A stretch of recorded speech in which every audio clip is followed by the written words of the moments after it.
Hinduism is one of Sri Lanka's oldest religions, with the presence of temples dating back over 2,000 years.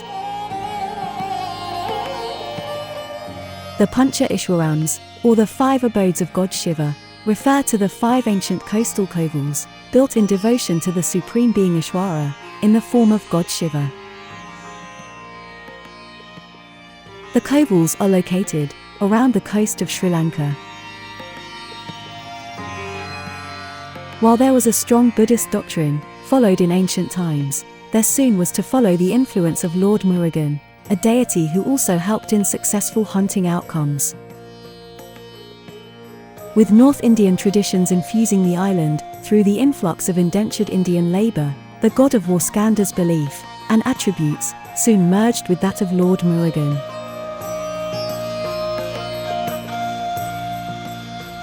The Nallur Kovil, also commonly referred to as the Nallur Kandaswamy Temple, is a prominent Hindu temple in the Jaffna district. It's located just 3 kilometers from the city centre. The Nallur Kandaswamy Temple was founded in 948 CE and is a temple dedicated to the presiding deity Lord Murugan, also known as the Karturagama Divyo by the Sinhalese population, following Buddhism.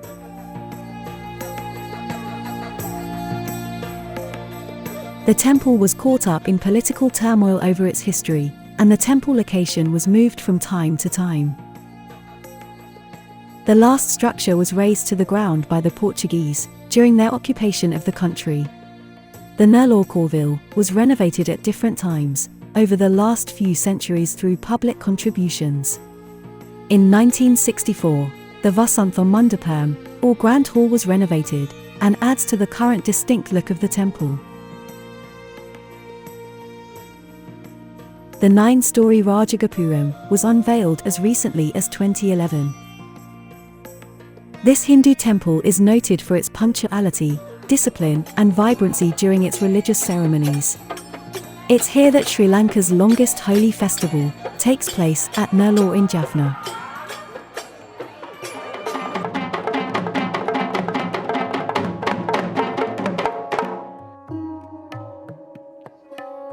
Lasting 25 days, the festival begins with a flag hoisting ceremony.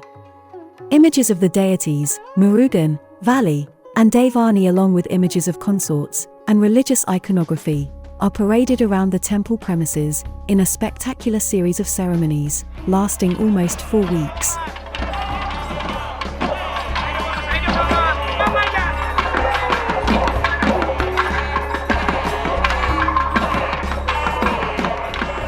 Thousands of Hindu devotees throng the temple vicinity to participate in this colorful and vibrant spectacle.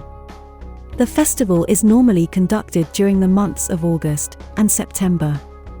The dates would vary depending on the Tamil calendar.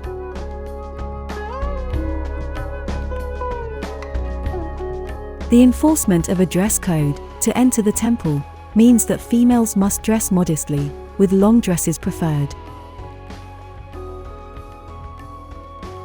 Males should be bare-bodied and not have any attire from the waist upwards.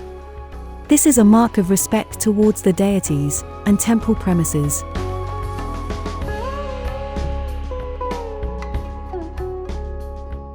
The ritualistic practice of shattering a coconut is observed here directly in front of the Kovil. This tradition is carried out as a symbolic gesture to show one's commitment to the deity and the symbolic representation of shattering or breaking one's ego.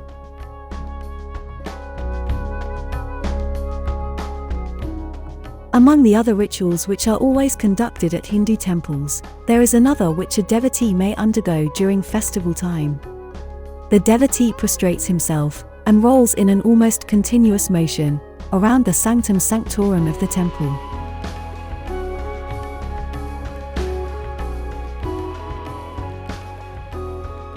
In the case of females, kneeling down every 3 steps is the action which the ladies undergo. The Fair Festival is a chariot festival which runs throughout the period of the Nallur Kovil celebrations. It begins either in the morning or evening, depending on the schedule, and circles the temple boundary before reaching the temple entrance after around an hour.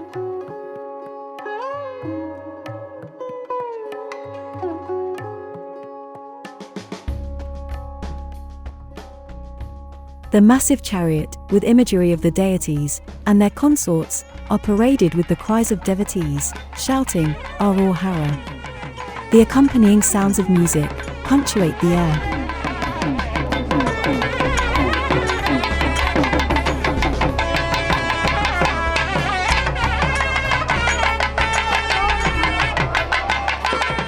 The climax of the festival is Thitharm, or the Water Cutting Festival.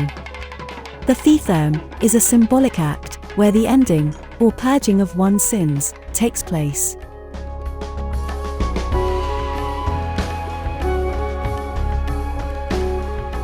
The festival attracts people from many locations, both locally and overseas, and is a grand event for devotees to prove their dedication to their faith.